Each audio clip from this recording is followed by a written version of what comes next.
Ok, bonjour tout le monde. Bon, on apprend, hein. C'est la première fois qu'on fait le live avec le téléphone. D'habitude, je le fais avec l'ordinateur. Là, on filme avec un téléphone pour Facebook et un téléphone pour Instagram. Donc, bienvenue à ceux qui regardent. Et comme on est au tout début, que tout le monde n'est pas encore connecté, je vais essayer, moi, de regarder en même temps sur l'ordinateur pour voir ce que ça donne. Ça me permettra de voir vos commentaires au fur et à mesure. Donc, la présentation, elle va se faire dans l'ordre chronologique. C'est-à-dire que je vais vous présenter ce que j'ai à vous présenter. Posez vos questions au fur et à mesure. Et après, je répondrai à toutes les questions. Et puis, Clotilde, qui est derrière la caméra, répondra à toutes les questions, enfin, me donnera toutes les questions Instagram. Et je regarderai toutes les questions Instagram. Alors, j'essaye d'aller voir le direct. Hop, donnez-moi une petite seconde. Ok, super. Bon, on voit ça. Top. Bon, eh ben, le but du jeu, c'est quand même de prendre l'apéro. Donc, j'espère que tout le monde a pris sa bière. Alors, j'avais le choix tout à l'heure sur Instagram entre deux bières, une blonde et une rousse. Mais en fait, je préfère une ch'ti, donc je vais prendre ça. Voilà, installez-vous confortablement. On va faire de ce rendez-vous un rendez-vous mensuel. On verra comment ça se passe cet été avec les vacances. Mais en tout cas, pour le moment, on va en faire un rendez-vous mensuel. Et le but du jeu, à chaque fois, c'est que ça déborde pas. Non, ça va, ça déborde pas. C'est encore une fois de vous aider le plus possible pour votre commercialisation en vous donnant des trucs, des astuces, et en traitant d'un sujet particulier. Puis après, en répondant à vos questions sur le sujet, et puis s'il vous reste du temps, et bien sur des questions qui peuvent être diverses et variées liées à votre activité d'hébergeur, bien évidemment. Donc, on va commencer cet apéro dodo par traquer. À la vôtre. Et c'est parti. Donc, aujourd'hui, on va traiter d'un sujet qui est vraiment super important, que sont les emails pré-séjour et post-séjour. Alors, bon, c'est dans le nom, hein, je pense que vous avez tous compris de quoi il s'agissait. L'email pré-séjour le plus connu, c'est l'email de confirmation de réservation. Vous allez sur un site internet, vous faites une réservation, vous recevez un email de confirmation. Beaucoup d'établissements se limitent à cette seule interaction, et c'est bien dommage. Vous allez voir qu'il y a d'autres emails qu'on peut mettre en place avant et après la réservation, et qui sont très importants pour solidifier la relation qu'on construit avec nos clients. Donc, je vais vous présenter d'abord les emails pré-séjour, le type d'email que vous pouvez faire et quel est le timing plus ou moins au moment où il faut les envoyer. Ensuite, on va parler des emails post-séjour, bien évidemment. Et puis, à la fin, vous verrez, je vous donnerai un lien pour que vous puissiez télécharger des modèles d'emails pré- et post-séjour. C'est un peu notre cadeau pour cet apéro, pour que vous puissiez les utiliser. Allez, c'est parti. Donc bon, évidemment, je triche, hein, j'ai pris des notes parce que je ne veux pas vous raconter que des bêtises non plus. Donc, les emails pré-réservation. Donc, le premier email, c'est l'email de confirmation de réservation. D'ailleurs, je suis sûr que vous l'avez remarqué, sur les OTA, vous avez la même chose. C'est un email généralement qui est automatique, qui est instantané. Dès que la réservation a été validée, souvent avec le paiement, on reçoit un email qui est généralement assez basique d'ailleurs, avec date d'arrivée, date de départ, souvent le prix qu'on a payé, le nom de la chambre, le nombre de personnes pour lesquelles on a réservé. Vraiment des informations assez basiques. Et c'est d'ailleurs assez dommage que cet email ne soit pas mieux exploité pour transmettre d'autres informations. Très souvent, avec les PMS, vous pouvez personnaliser cet email. Et donc, il serait intéressant de le personnaliser un petit peu plus. Déjà, peut-être mettre un petit peu de couleur, mettre le logo de votre entreprise, une signature avec une petite photo où on vous voit vous, ou si vous êtes le general manager ou le concierge de l'hôtel, le chef réceptionniste. En tout cas, déjà commencer à créer un lien humain avec votre client et lui faciliter la tâche s'il a besoin de vous contacter. Donc, avec un numéro de téléphone, par exemple, évident dans l'email ou une adresse email qui ne soit pas une adresse do not reply, comme on voit parfois avec des moteurs de réservation. Donc, le but du jeu, c'est vraiment, avec cet email, de rassurer votre client. Rassurez-le parce que lui, il vient de mettre sa carte bancaire sur Internet et il a besoin de recevoir un mail pour se dire « Ouf, j'ai bien mis ma carte bancaire dans un truc débile, j'ai bien une réservation dans l'établissement dans lequel je veux aller. » Ça, c'est vraiment très important. Prendre une petite gorgée, il ne faut pas oublier que c'est un apéro quand même. Et puis, s'il y a des élèves au dodo, bien sûr, qui sont en train de suivre ce live, eh bien, mettez les commentaires pour nous faire part du fait que vous êtes ici. Et pour les élèves au dodo, normalement, tout ce que je vais vous raconter aujourd'hui doit être assez familier, puisque vous le retrouverez dans la formation accélérateur au dodo, mais on va aller creuser un petit peu plus loin en répondant à toutes vos questions tout à l'heure. Alors, le deuxième email, et là, très peu d'établissements le mettent en place, et c'est bien dommage, c'est l'email de remerciement. Donc, l'email de confirmation, c'est à l'instant T. Ils font leur réservation, ils reçoivent automatiquement cet email. Ensuite, vous avez l'email de remerciement. L'idéal, c'est de l'envoyer un jour après la réservation. C'est une autre erreur que je vois dans pas mal d'établissements. Vous faites une réservation sur le moteur de réservation de l'établissement et vous recevez 3 emails d'un coup.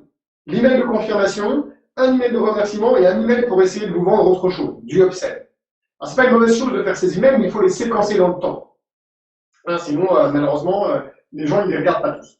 Donc, l'email de remerciement, il doit être le plus personnel possible. Le but du jeu, encore une fois, c'est de se différencier des agences de voyage en ligne et de continuer à créer ce lien particulier.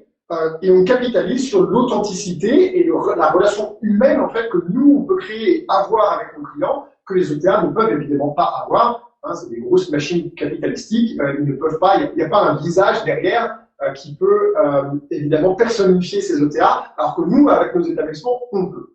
Donc l'objectif, c'est créer cette relation avec vos clients et le faire avec votre style et votre voix. Alors j'en parle souvent. Je vois beaucoup d'emails types qui passent, qui sont similaires d'un établissement à un autre, alors même que ces établissements sont très différents. Votre établissement, il a une âme. Vous aussi, normalement.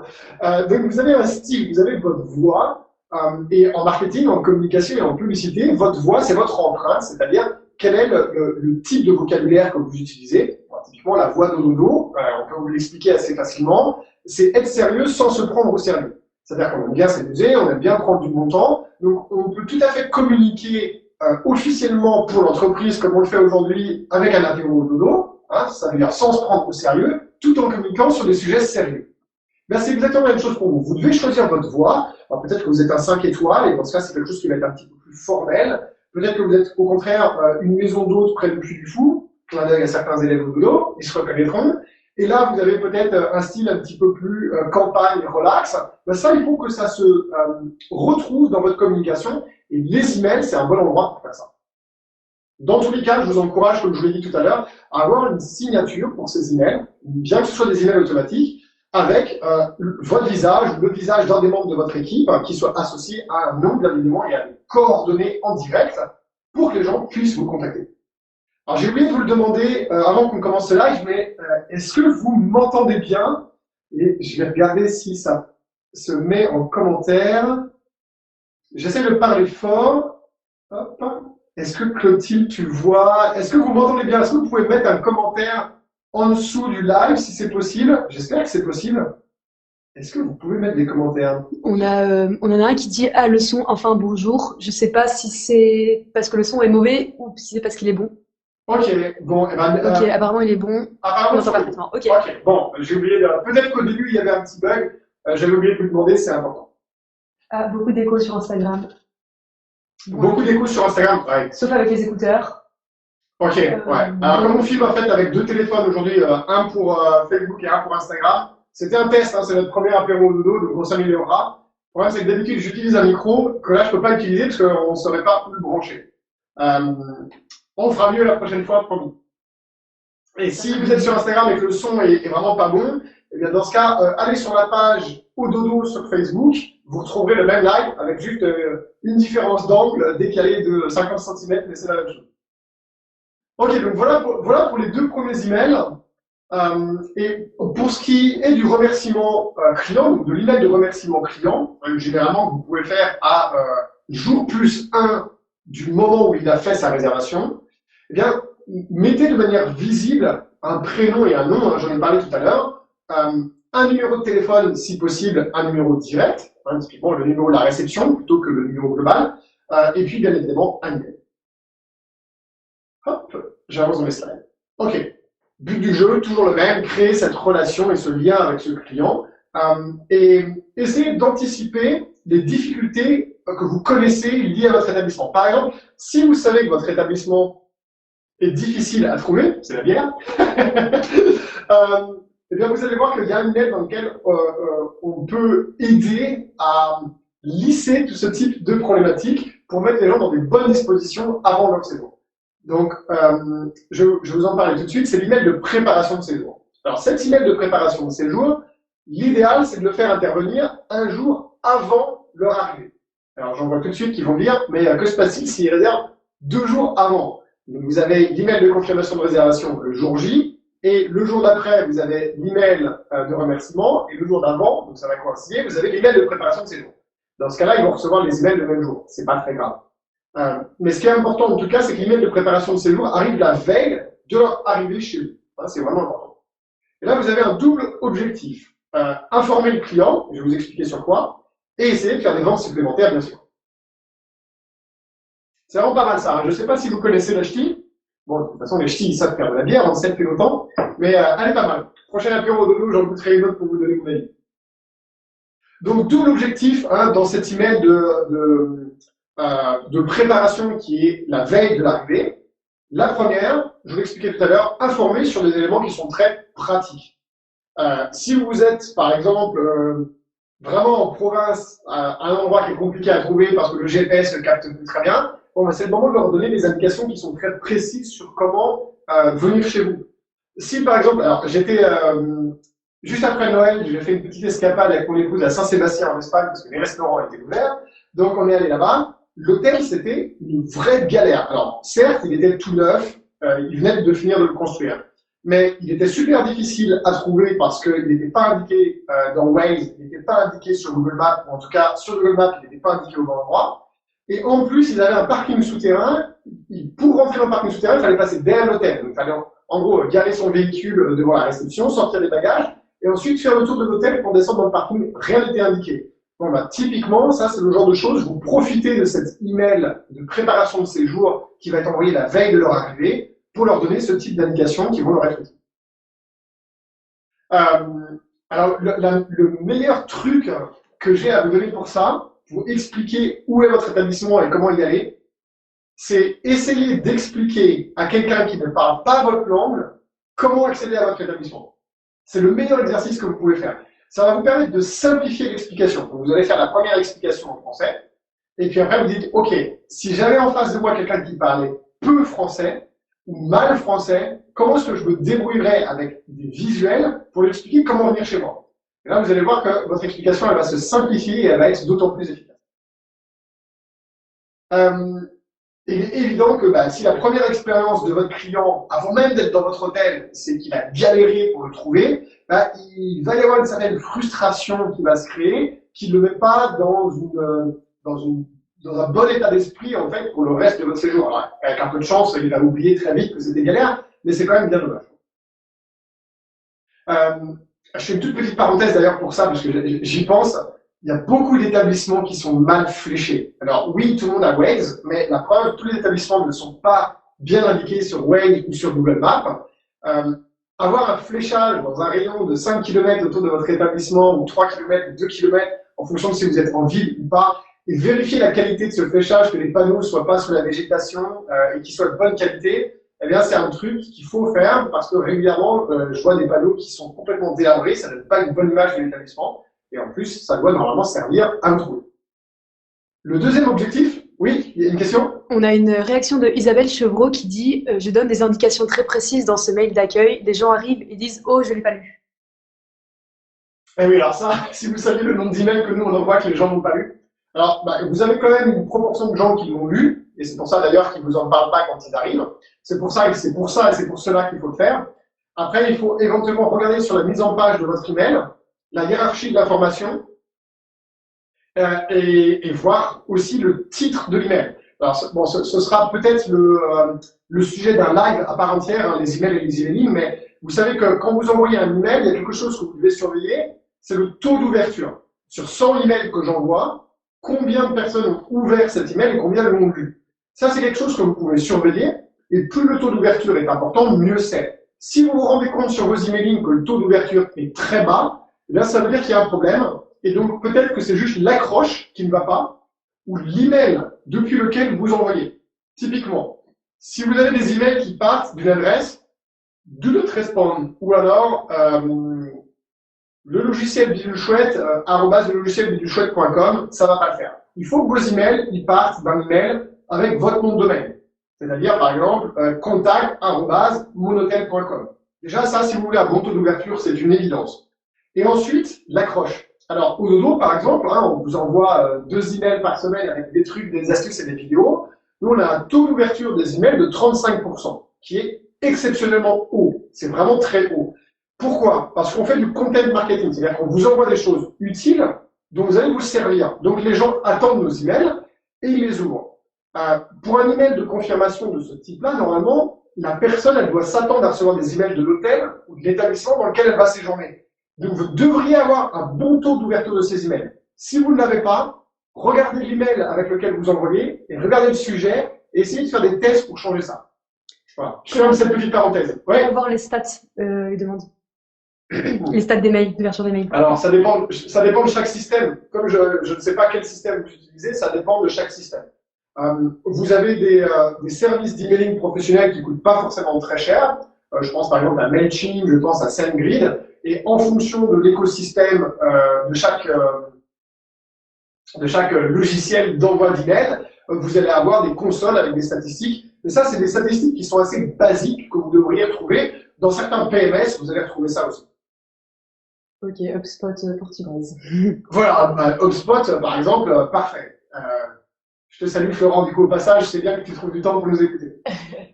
Donc, le deuxième objectif, je ferme cette parenthèse, puis après, de toute façon, on va prendre du temps pour répondre aux questions. Il y a beaucoup de réactions.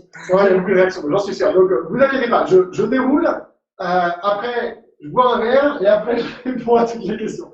Donc, comme je le dis, sur cet email de préparation à la veille de l'arrivée, il y a deux objectifs. Le premier, informer sur les questions pratiques. Et puis le deuxième, si on peut, eh bien, faire du upsell. Hein. On est là pour essayer de vendre un petit peu plus nos autres services. Alors peut-être que vous avez un restaurant, peut-être que vous avez un spa, peut-être que vous avez un partenaire avec lequel vous faites de la location de voitures, de quad, je sais pas moi, de wine tasting dans un vignoble, etc., etc.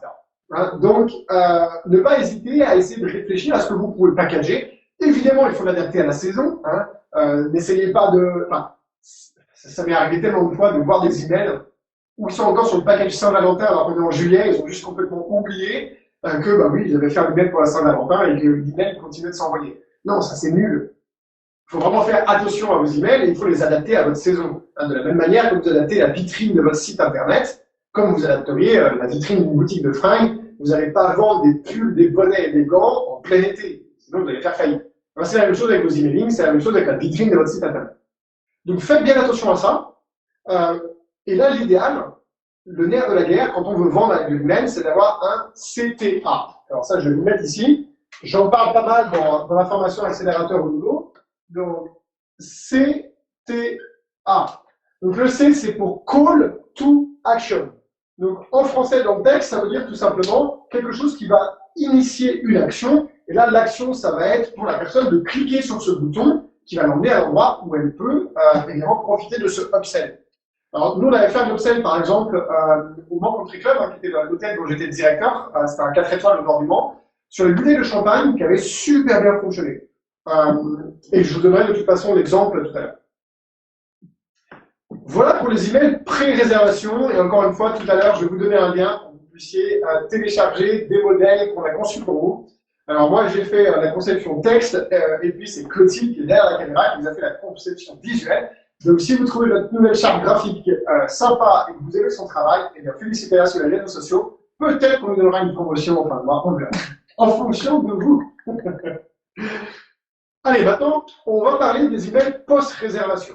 Hein. Donc, post-séjour, pardon, pas post-réservation, post-séjour.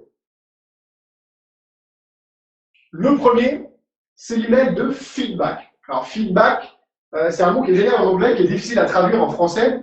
On pourrait traduire ça par retour d'expérience. C'est un peu un email pour prendre la température, en fait. L'idéal, cet email-là, c'est de l'envoyer un jour après le départ du client, parce que son séjour est encore frais dans son esprit. Et surtout, il n'a pas forcément encore eu le temps d'aller sur les réseaux sociaux pour parler de son séjour. Et vous allez voir pourquoi c'est important. L'objectif principal de cet email, c'est votre e-réputation. Donc, votre réputation sur Internet. Et donc, il y a deux cas de figure, en fait, qui vont se présenter à vous. Le premier cas de figure, l'idéal, la personne a un avis positif sur son séjour. Elle est super contente. Donc, vous allez utiliser cet email pour solliciter cette personne-là pour qu'elle vous donne un avis. Ça peut être un avis sur Google My Business, ça peut être sur Facebook. Si c'est quelqu'un qui a réservé via une OTA, bon, ils vont être invités à laisser, mais vous pouvez les encourager. Ça peut être sur TripAdvisor, dont on a beaucoup parlé hier et ce matin. quoi qu'il arrive, votre e-réputation, elle est précieuse, donc il faut l'entretenir. Ça, c'est le premier cas de figure, et c'est le cas de figure génial. Bon, il est content, il va vous laisser un avis positif. Donc cet email va permettre de le rappeler potentiellement qu'il peut laisser un avis, et je vous encourage d'ailleurs pour tout ce qui est lié aux avis de les encourager. Je vous encourage à les encourager. Vous voyez, c'est la boucle qui se boucle. C'est-à-dire que pourquoi pas, pour quelqu'un qui vous envoie une petite vidéo de témoignage, eh bien, prévoir un avantage client lors de son prochain séjour. C'est quelque chose qui fonctionne très très bien. Le scénario numéro 2, et celui-là est beaucoup plus intéressant, et cet email est particulièrement fait pour ça également. Quelqu'un n'est pas content du séjour qu'il a passé chez vous. Le gros risque que vous avez, c'est que cette personne aille un peu s'épancher et s'étaler sur les réseaux sociaux pour vous en mettre plein la figure. S'il y a un email qui part juste après son séjour, qui lui donne l'opportunité de vous dire ce qui n'allait pas, ce qui va aussi, mais ce qui ne va pas, eh bien, vous allez désamorcer. Et quelqu'un qui peut vider son sac auprès de vous directement va être beaucoup moins enclin à aller le vider après en commentaire sur, par exemple, Google My Business ou Facebook ou ailleurs. Donc, c'est aussi un énorme avantage, c'est que cet email-là, il va vous permettre de protéger votre e-réputation. Et en plus, il va vous permettre de réagir. Si cette personne-là vous dit des choses où vous savez que vous avez fauté, ça arrive, hein, on est humain, puis parfois il y a des bugs, ben ça va vous permettre en toute bonne foi de revenir vers cette personne pour faire mieux et essayer de la convertir à revenir. Et puis si vous vous rendez compte que c'est quelqu'un de mauvaise foi, parce que ça arrive aussi dans notre métier, on a parfois ce qu'on appelle des mauvais coucheurs, ben ça va vous permettre de désamorcer ce mauvais coucheur et puis éventuellement d'anticiper, parce qu'il y a des mauvais coucheurs qui de toute façon vont aller râler sur les réseaux sociaux parce que c'est dans leur nature et parce qu'ils veulent essayer de négocier un avantage commercial. Et là, au moins, vous savez à qui vous avez affaire, vous pouvez préparer votre réponse avec des éléments qui sont très factuels pour montrer à tout le monde que cette personne est de mauvaise foi. N'oubliez pas, hein, pour la e-réputation, et il me semble qu'on avait fait un live avec Emmanuel Bereniti sur la e-réputation, il doit être encore visible, je pense, sur notre chaîne YouTube. Il faut toujours répondre. Et il y a beaucoup de propriétaires qui hésitent à répondre à quelqu'un qui leur a laissé un commentaire de mauvaise foi. Et en fait, des études ont prouvé que si vous avez quelqu'un qui a laissé un commentaire de mauvaise foi et que vous, en tant que propriétaire, vous y répondez factuellement, sans monter dans les tours, sans monter dans les émotions, eh bien, ça va jouer en votre faveur. Si vous avez un ensemble de commentaires positifs, mais que dans la liste, il y a un commentaire négatif qui est clairement de mauvaise foi et que vous y avez répondu factuellement, les gens qui lisent les avis ont une meilleure appréciation de vous et de votre établissement que s'il n'y avait pas d'avis négatif auquel vous avez répondu. C'est dingue, mais c'est comme ça. Donc, c'est bon à savoir. Donc, voilà le double objectif de cet email, upsell, et puis, bien évidemment, protéger votre e-réputation à tout prix.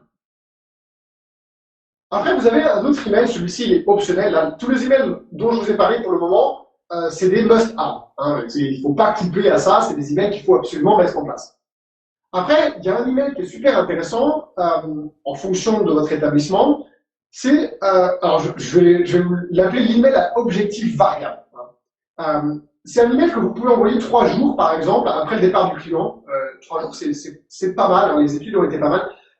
D'ailleurs, si vous êtes très intéressé par les emails, il y a un blog qui est pas mal fait. Hein. Il y a un vrai pro dans notre industrie qui fait ça très bien. C'est Expérience Hôtel. Tony Loeb. Je vous le mettrai. Hop. T-O-N-Y-L-O-E-B, de Expérience Hôtel. Alors lui, c'est un pro du pro, hein, c'est son métier, il fait que ça avec sa boîte, avec Expérience Hôtel. Et vous trouverez plein d'informations fantastiques sur son blog, Tony Love, Expérience Hôtel, allez jeter un coup d'œil. Et vous allez voir, moi, j'égratine la surface là, dans ce que je vous raconte aujourd'hui, avec lui, vous pouvez aller beaucoup plus loin. L'intérêt de cette... Il y a une question, tu veux? Ouais, il y a des réactions, chambre d'hôtel, pour le sondage sur Vio, peu d'autres nous font le retour, peut-être qu'il faut leur en parler à leur départ. Oui, alors ça, bon, c'est pareil, ça serait l'interaction avec les clients à l'arrivée et au départ, ça fait partie des sujets que j'aimerais traiter, mais bon là, il y en a pour 1 heure. Mais oui, en effet, il ne faut pas oublier que tout ce qui se passe sur le digital peut être doublé par des interactions humaines et physiques de conversation avec vos clients, et que c'est d'ailleurs l'idéal. Comme ça, quand ils reçoivent l'email, c'est un rappel d'une conversation qu'ils ont eue avec vous au moment du check-out, et c'est évidemment super pertinent. Et que faire pour les clients qui ne laissent pas d'avis, petit bref?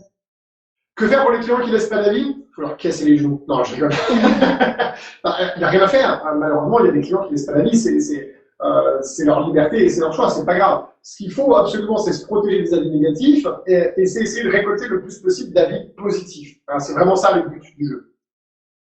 Alors, l'email a objectif variable. Pourquoi un objectif variable? Eh bien, vous pourriez avoir je vais vous donner plusieurs exemples d'objectifs. Donc, encore une fois, un email qui arrive 3 jours après. Un premier objectif, ça pourrait être de partager avec votre client un code de promotion pour son prochain séjour. Il n'avait peut-être pas prévu de revenir, ce client.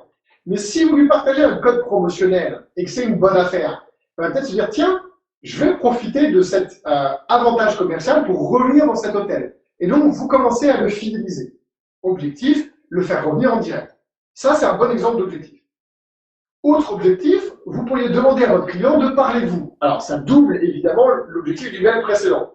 Mais ça pourrait être avec un programme de parrainage ou avec un club. J'en parlerai plus tard, on va vous faire une vidéo sur YouTube sur le club, par exemple.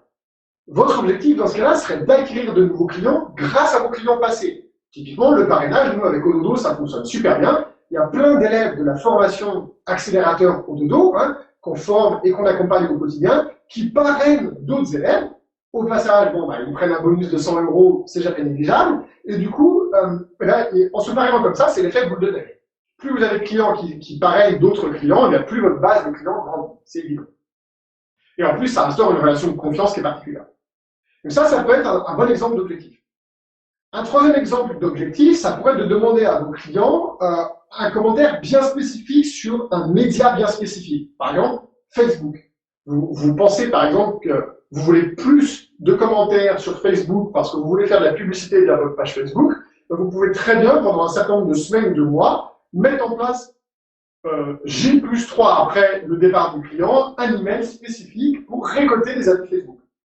En contrepartie d'un avantage client, à vous de le définir. Un autre exemple, au lieu d'offrir une réduction, et je suis jamais très fan de ça, offrez un service connexe pour faire revenir le client. Vous avez peut-être un restaurant, vous avez peut-être un spa, vous avez peut-être une bonne cave. Dans ce cas-là, il faut m'envoyer un petit mail, on va se reparler. Vous avez peut-être un partenaire qui fait de la location de quad, de chevaux, de dégustation, de location de montgolfière, etc. Eh bien, regardez comment vous pouvez faire pour packager quelque chose qui va être intéressant et leur dire, voilà, comme vous êtes déjà venu chez nous, spécifiquement pour vous et parce que vous êtes venu chez nous, on va vous faire ce deal-là. Vous revenez une nuit, on vous file 50% sur le vol en montgolfière, par exemple. À vous de voir, je ne sais pas exactement ce que vous pouvez faire, il y a plein d'exemples typiques qui peuvent être faits.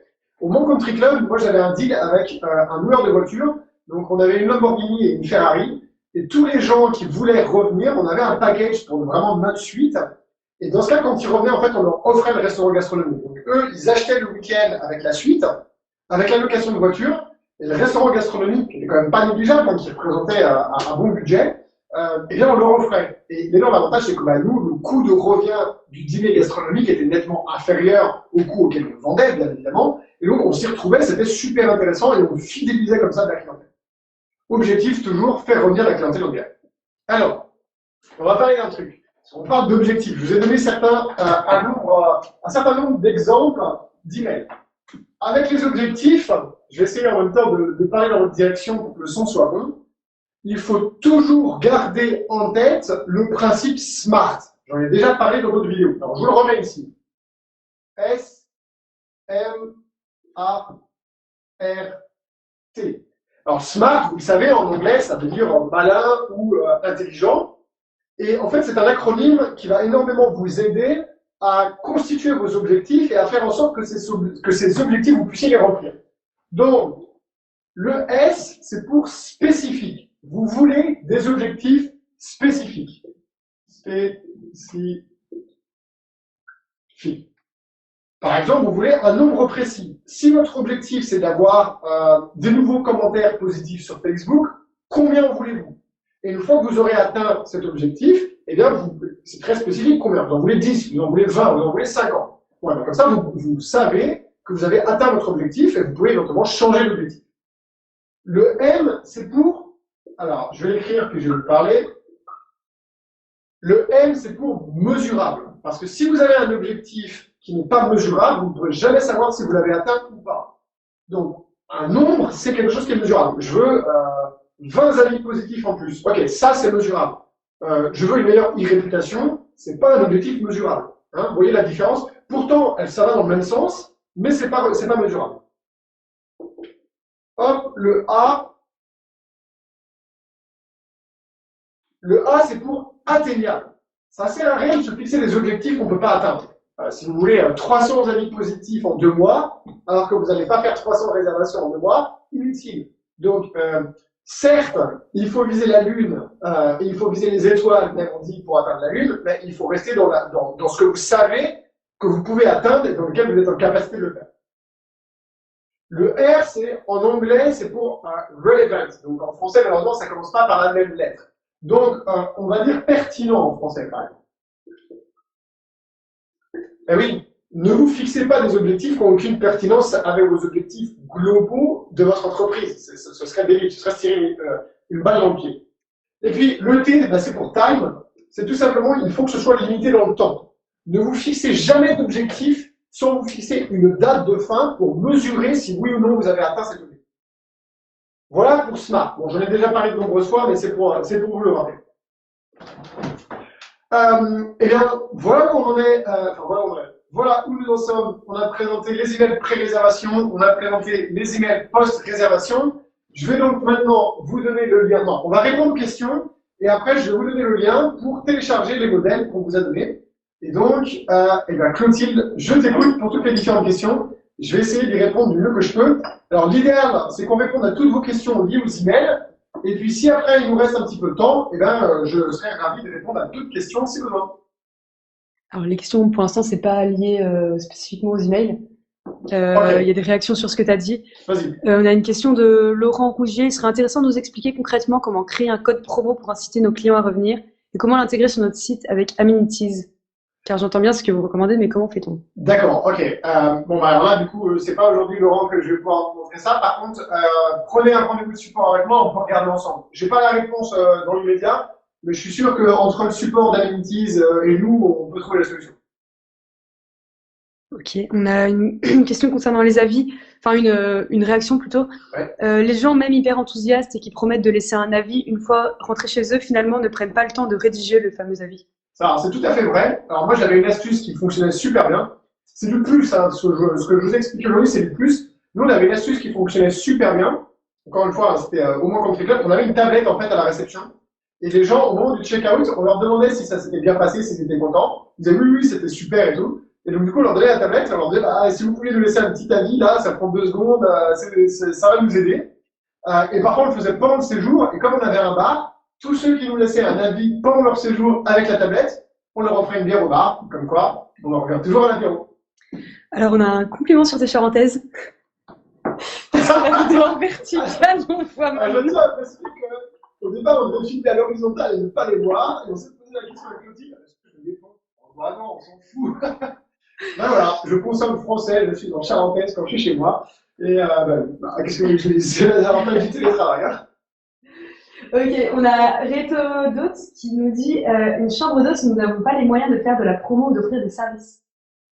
Alors attention, alors ça dépend ce que vous voulez dire. Promotion, le mot promotion, ça veut dire promouvoir, ça veut dire le fait de promouvoir, ça veut dire augmenter la valeur perçue par le client. Promotion ne veut pas forcément dire baisse de prix. Il y a plusieurs manières de promouvoir un produit. Typiquement, vous pouvez avoir un produit X à un prix X et le promouvoir en donnant des conditions plus flexibles pour ce produit ou en rajoutant de la valeur à ce produit. Pour ce qui est des services, il faut regarder ce que vous pouvez faire avec vos partenaires. Et si vous n'avez pas de partenaire, bon, c'est quelque chose qu'on enseigne dans l'accélérateur au dodo, il faut créer des partenariats avec les gens qui sont autour de vous. Il y a certainement des choses à faire. Que ce soit sur le bien-être avec tout ce qui est massage, que ce soit sur la gastronomie, que ce soit sur le vin, que ce soit sur les expériences. Bon, il y a un élève au dodo, par exemple, là, ils ont fait un truc génial. Ils ont créé un partenariat avec un escape game qui est juste à côté de chez eux, enfin qui est pas loin. Il y a plein de trucs autour de chez vous que peut-être vous ne connaissez pas, avec lesquels vous pouvez créer des partenariats. Et là, il y a peut-être des coups à jouer pour justement donner de l'attractivité à votre chambre d'hôte ou à votre hôtel et pouvoir proposer autre chose que juste chambre, petit déjeuner et éventuellement dîner. Ok. Je sais pas si je savais celle-là. Que faire pour les clients qui ne laissent pas d'avis? Leur casser les genoux. Oui, Non, c'était déjà. j'ai répondu Ok. à celle-là. C'est l'apéro. On a une question intéressante de Isabelle. Le pire pour les avis Booking est le client super content qui met 10 à toutes les prestations et 8 en général. Ouais, C'est alors, le 8 qui est retenu? Question. alors, en fait, c'est pas.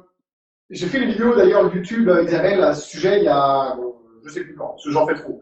Mais Booking a changé son mode de notation. C'est-à-dire qu'avant, les gens donnaient des notes sur Booking, sur un ensemble de critères, et Booking faisait la moyenne de toutes les notes qu'ils avaient laissées sur les critères. Aujourd'hui, c'est différent. Les gens sont, on leur demande de mettre une note sur tous les critères, et on leur demande de mettre une note générale, et c'est cette note générale qui est gardée. Pour moi, c'est une aberration, ce truc-là, mais malheureusement, c'est comme ça. Donc, c'est la note générale qu'ils vont laisser. Et il est vrai que les Français, alors c'est lié au système de notation en France. Vous savez, en France, depuis qu'on est tout petit, on vous note sur 20 à l'école, à l'université, etc.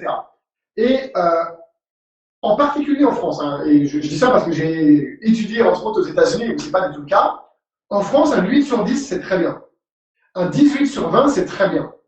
On donne quasiment jamais un 20 sur 20 et quasiment jamais un 10 sur 10. Contrairement, par exemple, au système anglo-saxon, où avoir un 100%, c'est tout à fait logique si vous avez eu bon partout. Donc, pour un Français, laisser un 8 sur 10, c'est très bien. Et vous allez regarder dans vos statistiques d'avis clients, en particulier sur Booking, que les étrangers laissent beaucoup plus souvent des 9, 9,5 et 10 que les Français. Ça, c'est un problème de culture. Donc, les Français, il ne faut pas hésiter à leur dire. Dites-leur, si vous avez une bonne relation avec eux, bon, check-out, etc., dites-leur, attention, sur Booking, 8 sur 10, c'est pas très bien. Un très bien, c'est 10 sur 10. Et c'est la seule manière de faire, et malheureusement, c'est le nouveau système de notation Booking depuis quelques mois. Enfin, malheureusement, il n'y a pas grand-chose à faire contre. Hein. On a une réaction du Clos Poulain. Pour les Français, la perfection n'existe pas, donc 10 n'est pas envisageable, même quand ils sont hyper contents, c'est très frustrant. Exactement, Valérie, c'est très très chiant. Ben, c'est les Français, on râle. Hein. Le français a un dicton, c'est je râle donc je suis. Ben, voilà. on est des éternels insatisfaits, c'est malheureux, mais c'est comme ça. Sinon, on a eu des réactions tout à l'heure au sujet des avis, du mail pré-séjour. Oui. Il y en a qui disaient que un jour avant, c'était un peu tard, qui suggérait plutôt 3, 4, 5 jours avant. Alors, vous pouvez le tester. De toute façon, bon, les chiffres que je vous ai donnés, normalement, sont assez affûtés et sont sur les bonnes pratiques. Maintenant, chaque établissement est différent. Testez. Donc, revenez au SMART et testez. Votre objectif, c'est de tester, par exemple, si le timing est bon. Pendant un mois, vous le faites à J-3. Pendant le mois suivant, vous le faites à J-2 et vous comparez la performance de cet email. Et testez et vous allez finir par trouver le bon truc. Nous, par exemple, avec Ododo, dans les emails qu'on vous envoie, on a envoyé des emailings à 17h le soir, à 19h, à 8h du mat, etc. Toujours à chaque fois pour essayer de tester et de voir ce qui fonctionne le mieux. Donc, il n'y a qu'une seule chose à faire pour arriver aux bonnes pratiques, c'est de sans arrêt tester et de ne jamais, jamais s'arrêter sur un échec. Un échec doit être quelque chose qui vous sert à apprendre quelque chose. Tel email n'a pas fonctionné. Ben, vous allez apprendre que c'est parce que le sujet n'était pas adapté. C'est pas le principe d'envoyer un email. Et il faut pas abandonner le fait d'envoyer un email parce que ça n'a pas fonctionné la première fois. Hein, il faut systématiquement apprendre de ces échecs. Et chaque petit, de toute façon, il n'y a que comme ça qu'on apprend. Hein. Chaque petit échec va vous apprendre et va vous donner une nouvelle leçon sur la gestion de votre établissement qui va vous permettre de vous améliorer et de devenir bien meilleur. Je peux vous dire que le premier live que j'ai fait sur Facebook avec Ododo, ça devait être en novembre dernier, j'avais pas les spots de lumière, enfin bref, c'était merdique, quoi. Mais c'est pas grave, ça m'a permis d'apprendre, et aujourd'hui on améliore. Bon, bah là, aujourd'hui, on vient de se rendre compte que le son est pas bon quand on fait avec 2 téléphones, un sur Facebook et un sur Instagram, et ben on va améliorer ça. Ok. Que pensez-vous de l'utilisation des SMS ou autres WhatsApp Alors c'est vrai que j'en ai pas parlé, mais j'aurais pu en parler. Le taux d'ouverture des SMS, j'ai malheureusement pas la statistique en tête, est nettement supérieur au taux d'ouverture des emails. Donc, le SMS, que vous pouvez d'ailleurs doubler avec l'email, hein, c'est-à-dire que vous pouvez avoir un SMS qui part avec un email ou l'un ou l'autre, SMS top niveau. WhatsApp aussi. WhatsApp pareil. WhatsApp WhatsApp pareil. Fonctionne super bien. Ok. Donc encore une question de Laurent. Dans l'email post-séjour, faut-il mieux privilégier le lien vers TripAdvisor ou le lien vers notre page Google Business pour laisser un avis Google ou Business, les deux, tout de suite. les deux consistants. Alors, il y a un chiffre qui est en train de se passer sur le marché, Laurent. TripAdvisor était clairement dominant dans les avis. Alors après, c'est la base de leur business. Je crois que c'est un business qui fait 4 ou 5, quasiment 5 milliards de dollars de chiffre d'affaires annuel, entièrement basé sur les avis clients. C'est pour vous donner une idée de l'importance des avis clients. Et il y a un shift ces derniers mois qui s'est passé, c'est qu'il y a beaucoup plus d'avis sur Google My Business qui sont laissés et qui sont pris en importance parce que Google a changé son algorithme. Et vous l'avez certainement vu, les avis Google, ils sont beaucoup plus visibles qu'avant. Donc Google, ça c'est sûr, favoriser les avis Google. Il y a Céline qui nous dit l'email pour les vieux, WhatsApp pour les jeunes. Vous pouvez même envoyer une carte postale si vous voulez pour les vieux. On a le Clos Poulain qui nous dit j'ai toujours un doute avec l'envoi des mails automatisés via Amenities. Je me demande toujours si le mail a été envoyé, nous n'avons pas de visibilité. Faites un test.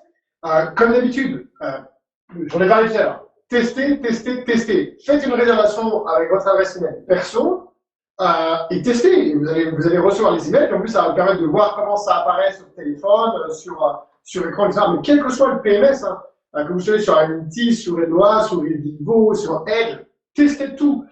Et d'ailleurs, j'en parle souvent. Testez vos chambres. Allez dormir dans vos chambres pour tester l'expérience client, etc. Il faut tout tester sans arrêt et sans arrêt se mettre dans les pompes ou les charentaises de vos clients pour comprendre les différentes étapes à travers lesquelles eux ils passent. Et c'est ça qui va vous permettre aussi d'améliorer évidemment l'expérience client. Le Divine nous demande comment faire pour envoyer des SMS. Est-ce qu'il y a des applications? Alors le Clos Poulain dit à la main avec le numéro de téléphone. Alors voilà, vous pouvez le faire à la main, chacun c'est compliqué. Il y a des applications. Il faudrait que je fasse une petite recherche Google, mais il y a pas mal d'entreprises qui vous proposent ce service. Évidemment, c'est payant, mais je ne connais pas les abonnements. Je vais vous donner un exemple. Nous, on l'utilise pas, mais je sais qu'on l'a sous la main, c'est juste qu'on l'a pas encore utilisé. On a un service où quand les gens prennent un rendez-vous d'audit, de diagnostic avec Ododo, on envoie des emails automatiquement de confirmation. On peut aussi envoyer des SMS. Je crois que le service d'envoi de SMS illimité est à quelque chose comme 25 ou 30 euros par mois. C'est-à-dire, c'est pas, en fonction du nombre de réservations que vous avez, c'est pas gigantesque. Donc, faites une recherche Google sur les différents services qui existent pour de l'envoi automatisé de SMS, mais ça se justifie.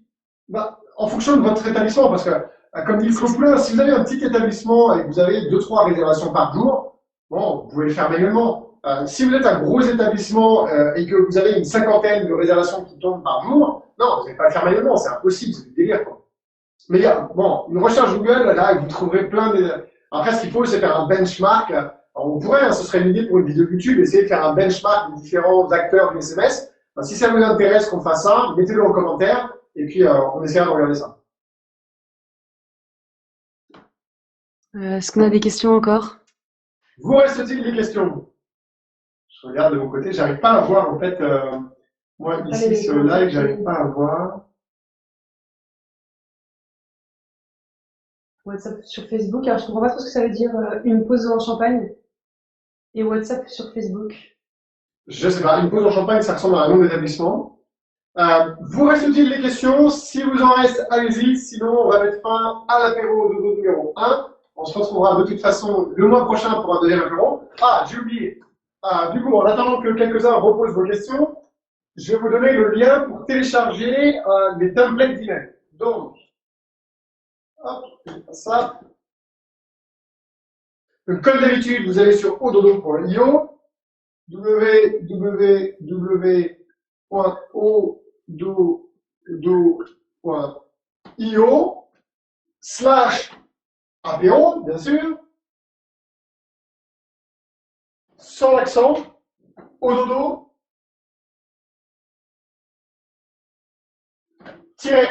Voilà.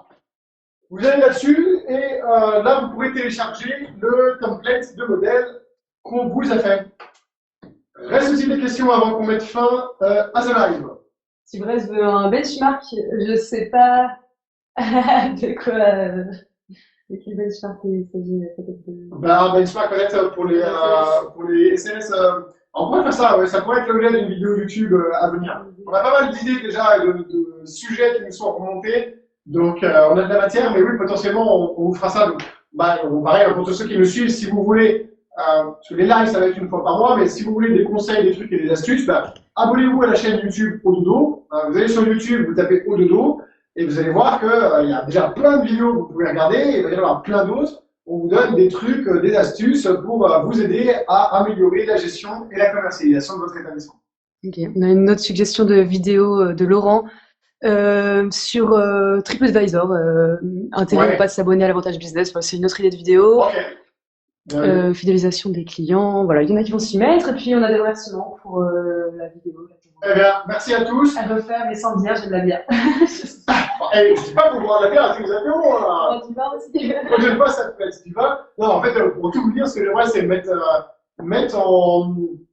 en avant des petits producteurs français et locaux. C'est toujours sympa de faire découvrir des trucs. Bon, là, c'était le premier, on n'était pas super préparé. La ch'ti, vous pouvez la trouver à peu près partout. Elle est très bonne d'ailleurs. Mais voilà, au prochain apéro, peut-être qu'on vous fera découvrir un bon pinard, peut-être qu'on vous fera découvrir un bon apéritif. On verra. Bon, on va peut-être pas passer au gin tonic tout de suite, sinon ça va partir en live. Mais ne vous inquiétez pas, on vous fera découvrir d'autres choses. Eh ben, merci à tous en tout cas pour être là. Sachez qu'on va vous faire une retransmission de ce live si vous n'avez pas tout vu ou si vous êtes arrivé en route sur YouTube. On vous transmettra ça, je crois, demain, on a prévu, Clotilde. Oui, demain, on aura la retransmission. Demain. Super, merci à tous d'avoir été présents à ce rendez-vous. Et puis, je vous retrouve dans le prochain live le mois prochain. Et on se retrouve sur YouTube pour la prochaine vidéo blog la semaine prochaine.